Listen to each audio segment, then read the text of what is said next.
What about faith? Well, it sounds as if it's something, to me, it sounds a bit as if it's something that you should have.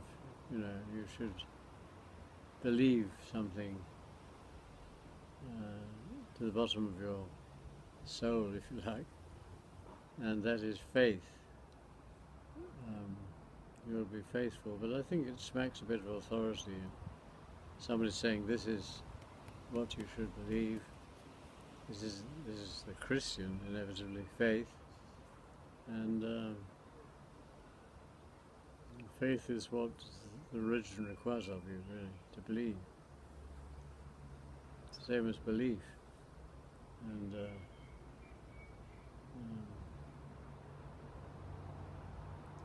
you don't.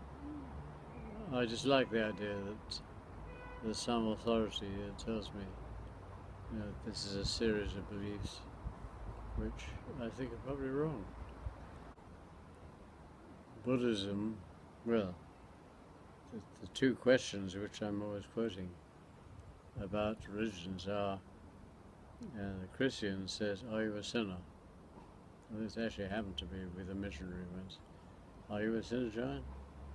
And he was leading me into Christianity. And the Buddhist said, "Are you suffering?"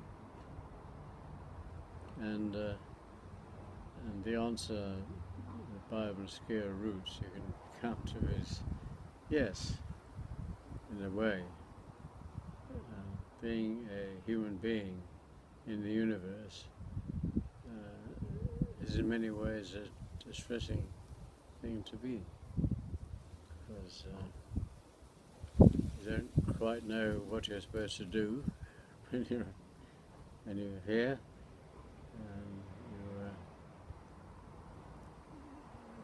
You may feel remorse because you haven't done what you believe you should have done, although nobody is very clear as to what they should have done, I would say. And what else can I say? I don't know, my mind sort of dries up too quickly. I think it was Keats who wrote a poem which ended something like, "Beauty is all you know and all you need to know." That didn't really help me much. And it's a bit amazing how different people react, or feel they're reacting to beauty or whatever presented to them. For instance, in a picture, or this patio which Mum has worked so hard at. Any of these things are beautiful to me, but with pictures in particular, the issue arises all the time about what is the merit of this picture. And it's not really beauty. Well, it may be beauty, I don't know if that's the objective, but I always want to know, what the hell is he trying to say?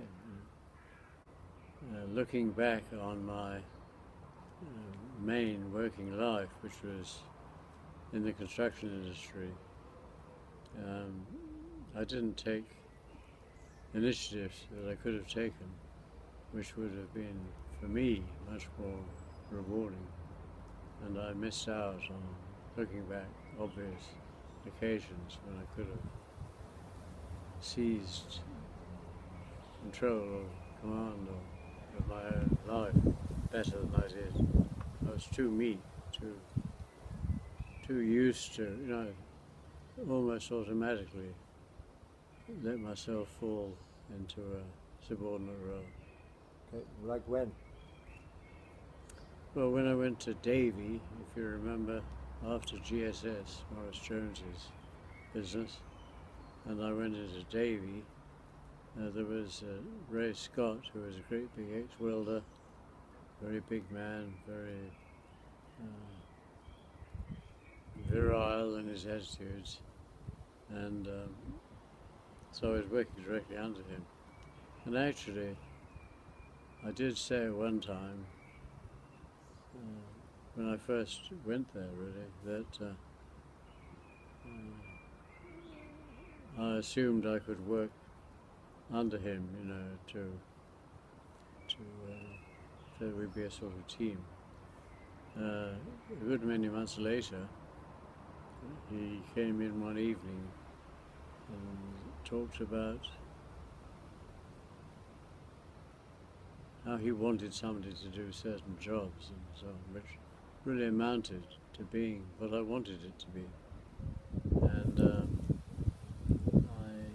I think I came to some conclusion with him that it wouldn't work, because it would be sort of intruding on his authority, and I should have said yes, but I didn't, for some reason. Well, I've never really taught anybody except on courses about safety and industry and that kind of thing.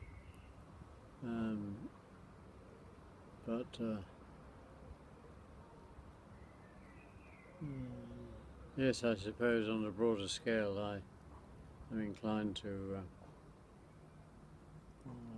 want to tell people about religion and things like that, which in a way is a sort of attempt to teach. I have done language teaching, it's true. I don't think very successfully. But the Berlitz, I don't know what I was guided by in teaching English, but people were very keen to be taught English, but I think by and large they were disappointed that I wasn't really making giving them any progress, it really helped.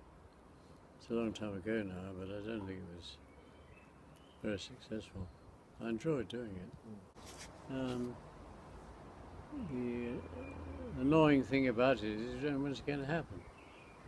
And, a friend down the road who was an senior Air Force officer and in NATO and all kinds,